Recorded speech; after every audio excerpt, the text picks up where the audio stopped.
Halo, Assalamualaikum warahmatullahi wabarakatuh. Perkenalkan, nama saya Sarisa Fitri.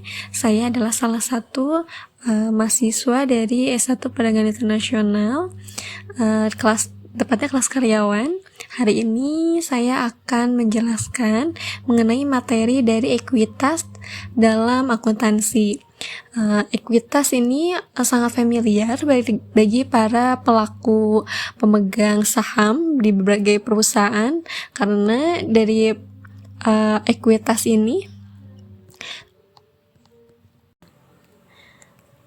bagi para pemegang saham, ekuitas ini adalah suatu komponen ataupun sebagai pedoman yang cukup penting dalam menganalisis keuangan. Karena pada dasarnya ekuitas berasal dari investasi pemilik dan hasil usaha perusahaan. Ekuitas akan mengalami pengurangan terutama dengan adanya penarikan kembali penyertaan oleh pemilik, pembagian keuntungan atau karena kerugian. Bagi para investor, cara ini dapat digunakan untuk menghitung nilai bersihnya suatu perusahaan dengan cepat sehingga keputusan investasi yang kritis dapat dibuat. Nah, untuk itu kita akan membahas terlebih dahulu mengenai apa sih pengertian dari ekuitas itu sendiri. Oke. Dan untuk ekuitas adalah bagian kepemilikan dari sebuah perusahaan. Dalam hal ini, pemilik saham memiliki hak untuk mendapatkan bagian dari keuntungan perusahaan. Namun, pemilik juga berisiko mengalami kerugian jika perusahaan mengalami kerugian pula. Nah, istilah dari ekuitas ini berasal dari kata equity atau yang memiliki arti sebagai kekayaan bersih dari perusahaan. Dan dengan kata lain, adapun penjelasan mengenai standar akuntansi keuangan dalam PSAK nomor 21, ekuitas merupakan bagian hak pemilik dalam perusahaan, yaitu selisih antara aset dan kewajiban yang ada, dan dengan demikian tidak merupakan ukuran nilai jual dari perusahaan tersebut. Next,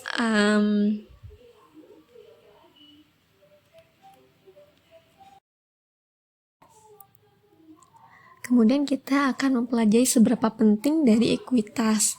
Nah, ekuitas ini sangat penting bagi para bisnis untuk menarik investor dan meningkatkan modal. Selain itu, ini juga merupakan ukuran solvabilitas dan stabilitas keuangan perusahaan. Dan selanjutnya, dari ekuitas memiliki ekuitas positif dapat meningkatkan kelayakan kredit perusahaan dan mengurangi ketergantungan pada biaya utang. Dan ekuitas juga dapat digunakan untuk mendanai pertumbuhan dan ekspansi di masa yang akan datang. Ini artinya nilai ekuitas tuh berperan penting dalam menjelaskan nilai risiko yang dimiliki investor kepada suatu bisnis tertentu. Investor yang memiliki saham dalam suatu bisnis bisa mendapatkan keuntungan dari dua hal. Pertama, dari kenaikan nilai saham pada suatu waktu, ataupun yang kedua dari pembayaran dividen yang merupakan persentase bagi hasil di setiap periodenya. Di samping itu, pemilik saham pada jumlah tertentu juga dapat memiliki hak dan memiliki suara atau vote untuk suatu bisnis. Dalam pengaplikasiannya, ekuitas digunakan sebagai modal suatu badan usaha untuk membeli aset dan membiayai kegiatan operasional. Selain itu, ekuitas bisa pula digunakan untuk membayar hutang atau membeli bisnis lainnya. Sumber utama biaya ekuitas sendiri umumnya ada dua. Yang pertama, uang yang disetor oleh pemilik usaha itu sendiri dan rekan bisnisnya. Sementara sumber kedua berasal dari penawaran pembiayaan yang dibuka untuk publik dan dalam bentuk saham, sehingga siapapun bisa berinvestasi dan memiliki usaha tersebut.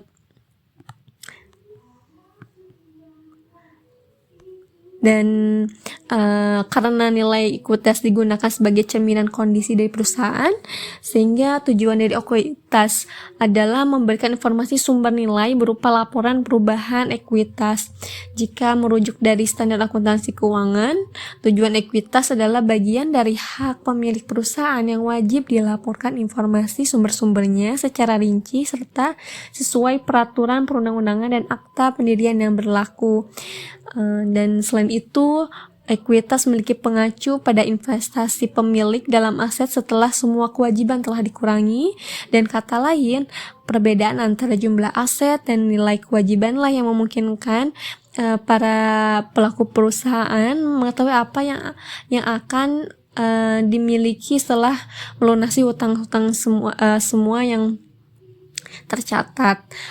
Ekuitas pemilik juga dapat disebut sebagai kekayaan bersih atau aset bersih. Jika jumlahnya negatif, itu akan tercermin dalam neracanya. Nah, pada dasarnya jenis-jenis ekuitas ini terbagi dalam dua hal. Yang pertama, ekuitas pemilik, dan yang kedua, ekuitas pemegang saham. Kalau udah dilihat dari ekuitas pemilik ini mengartikan bahwa besarnya kepemilikan seorang pemilik atas bisnis terkait. Ekuitas pemilik biasanya berlaku untuk bisnis yang kecil. Perhitungan ekuitas pemilik serupa dengan ekuitas pemegang saham, di mana besarnya aset dikurangi dengan nilai kewajiban bisnis tersebut. Dan selanjutnya ada pun ekuitas pemegang saham, yaitu di mana jumlah nilai aset yang diberikan kepada para pemegang saham suatu perusahaan setelah dikurangi dengan hutang-hutang atau kewajiban lainnya. Selain dua hal jenis ekuitas ini, sebenarnya ada lagi, yaitu ekuitas rumah, yang merupakan besaran dari nilai rumah setelah dikurangi utang hipoteknya. Hal ini sangat penting bagi para pelaku perusahaan yang mungkin akan membeli atau menjual bangunan yang dimiliki. Selain itu juga ada pembiayaan ekuitas. Jenis ini tuh lebih ke pembiayaan ekuitas, sebuah upaya untuk mendapatkan modal ketika perusahaan berjalan dengan baik, tetapi belum mendapatkan profit yang berarti, atau mungkin profitnya tuh belum maksimal. Dan selanjutnya ada pun contoh dari ekuitas. Contoh dari ekuitas ini terbagi dalam 5 hal, yaitu yang pertama, saham biasa. Saham biasa merupakan ekuitas bisnis yang mencerminkan modal atau investasi awal yang disetorkan. Ekuitas ini memberikan hak kepada pemilik atau pemegang saham untuk memiliki aset-aset tersebut. Pemegang saham biasa memiliki kewajiban termasuk memilih direksi dan penjabat yang berwenang serta merumuskan prosedur dan kebijakan perusahaan. Dan yang kedua ini ada saham preferred. Kalau saham preferred ini beda dengan saham biasa. Pemilik saham preferred memiliki sedikit kewajiban dan tidak memiliki hak untuk memilih, tetapi mereka biasanya memiliki hak klaim atas aset dan pendapatan perusahaan yang lebih dari pemegang saham biasa. Selanjutnya, yang ketiga ini ada saham treasury. Saham jenis ini biasanya untuk membeli kembali saham-saham dari pemegang saham biasa yang terdapat di saham nomor 1 ini. Nah, nilai saham ini biasanya negatif dan direpresentasikan dalam pembukuan sebagai pengurangan atas nilai total ekuitas. Dan yang selanjutnya ada pendapatan yang tersimpan. Kalau pendapatan tersimpan ini melihat dari jumlah total pendapatan yang diperoleh oleh suatu bisnis dikurangi seluruh dividen yang dibayarkan kepada para pemegang saham. Intinya, pendapatan ini adalah pendapatan bersih yang akan pelaku perusahaan sebagai pemilik bisnis memperoleh dan tidak dibayarkan kepada pemegang saham. Dan selanjutnya yang terakhir ini ada tambahan modal yang dibayarkan. Ekuitas bisnis jenis ini diperoleh dari tambahan investasi yang disetorkan oleh para pemegang saham di luar nilai saham pokok mereka.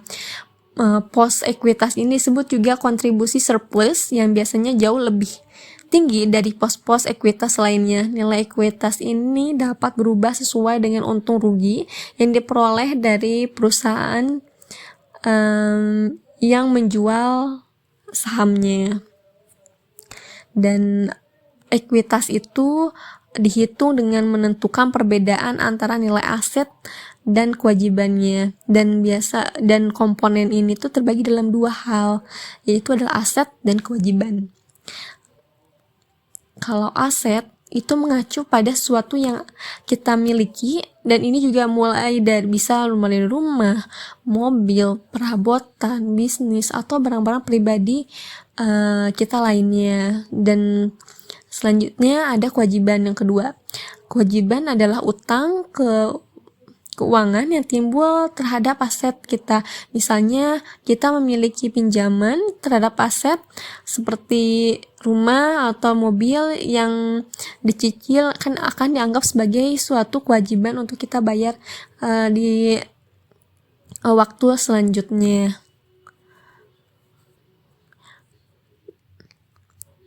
Kemudian jika kita memiliki perusahaan, ekuitas kita yang terdiri dari modal yang diinvestasikan dan laba yang ditahan. Misalnya pengertian dari modal yang diinvestasikan itu sendiri itu ini mengacu pada dana yang diinvestasikan oleh pemegang saham dan pemegang utang dalam bisnis. Sedangkan laba ditahan itu adalah jumlah dividen yang dihasilkan perusahaan pada titik waktu tertentu setelah dikurangi dengan dividen. Menggabungkan modal yang diinvestasikan dengan laba ditahan awal dan saat ini menghasilkan total ekuitas pemilik. Dari penjabaran tersebut dapat diperhitungkan bahwa cara untuk memperhitungkan dari ekuitas itu adalah total ekuitas sama dengan total aset dikurangi total kewajiban kita. Nah, dari rumus tersebut nilai ekuitas bisa berjumlah positif ataupun berjumlah negatif dari hasilnya. Jika nilai ekuitasnya positif, maka usaha kita masih memiliki kemampuan untuk membayar nilai kewajiban dari total nilai aset. Tetapi kalau misalnya ekuitasnya negatif, maka jumlah kewajiban tidak dapat ditutupi dengan nilai aset yang kita miliki. Di saat inilah sebuah usaha atau bisnis bisa dipertimbangkan berstatus bangkrut atau tidak oleh para investor. Padahal sebenarnya nilai ekuitas ini sendiri tidak bisa menjelaskan kondisi kesehatan bisnis secara keseluruhan, karena tetap dibutuhkan berbagai rasio dan aspek keuangan lainnya untuk menganalisis kesehatan keuangan bisnis kita secara keseluruhan. Selain itu, nilai ekuitas sendiri memiliki satu bagian yang dinamakan dengan laba ditahan. Ini merupakan persentase laba bersih yang tidak dibayarkan kepada pemegang saham sebagai dividen. Pemilik usaha harus memperlakukan laba ditahan layaknya sebuah tabungan, karena bagian ini adalah total akumulasi profit bisnis yang akan digunakan nanti ke depannya. Nilai laba ditahan akan terus bertumbuh seiring dengan perjalanan waktu. Selama usaha kita terus menginvestasikan sebagian profit ke bagian ini, nah hingga suatu waktu nanti jumlah laba ditahan bisa saja melebihi jumlah modal yang disetor oleh pemilik bisnis atau pemegang saham di awal berdirinya usaha. Karena inilah biasanya laba ditahan merupakan komponen terbesar ekuitas di dalam neraca keuangan bisnis kita. Dan untuk selanjutnya ada contoh dari case perhitungan ekuitas. Misalnya pada soal ini yaitu di akhir bulan Desember 2018, CV Semesta Nusantara memiliki nilai sebagai berikut dalam neraca keuangan. Nah, dalam contohnya ini total asetnya itu senilai 354.628.000 rupiah. Sedangkan untuk kewajibannya bisa meliputi operasionalnya, sewa bangunan, mesin, bisa juga upah, dan perawatan lainnya itu senilai Rp157.797.000. Dari kalkulasi ini yaitu total likuiditas adalah 354.628.000 rupiah dikurangi dengan 157.797.000 rupiah, itu sama dengan 196.831.000 rupiah. Itu adalah nilai dari total ekuitas yang dimiliki dari CV Semesta Nusantara pada bulan Desember 2018. Kemudian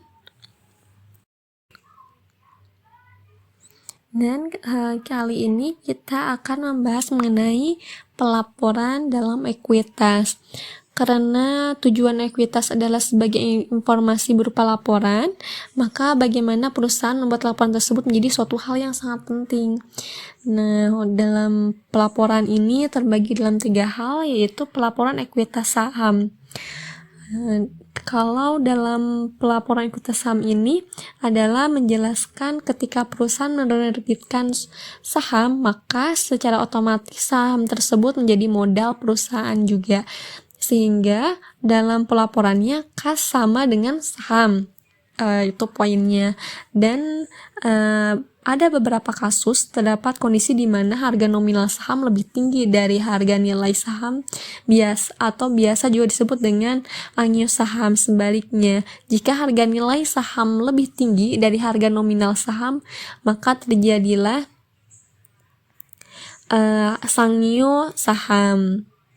Dan yang kedua, ada pelaporan ekuitas yang dibagikan. Kalau ekuitas yang dibagikan atau biasa disebut dividen ini merupakan pembagian laba kepada para pemegang saham. Pembagian ini berdasarkan besaran saham masing-masing pihak serta nantinya akan mengurangi nilai kas dan laba ditahan dari perusahaan tersebut. Dan pembagian dividen terbagi menjadi 2 bentuk, yaitu berupa uang ataupun surat-surat berharga yang dimiliki perusahaan. Dan yang terakhir ada pelaporan ekuitas ditahan. Jika tadi ada laba ditahan, yaitu keuntungan yang tidak dibagikan perusahaan kepada para pemilik modal. Hal tersebut ditujukan untuk menutupi beberapa kewajiban ataupun membesar modal perusahaan. Laba yang dibagikan bisa terdapat pada pendapatan lebih besar daripada pengeluaran perusahaan atau beban produksinya. Maka dari itu, pelaporan ekuitas adalah pendapatan sama dengan produksi ditambah juga laba. Lalu laba tersebut dibuat 0 dan dipindahkan ke akun laba yang ditahan, sehingga pelaporannya menjadi laba sama dengan laba ditahan, seperti itu.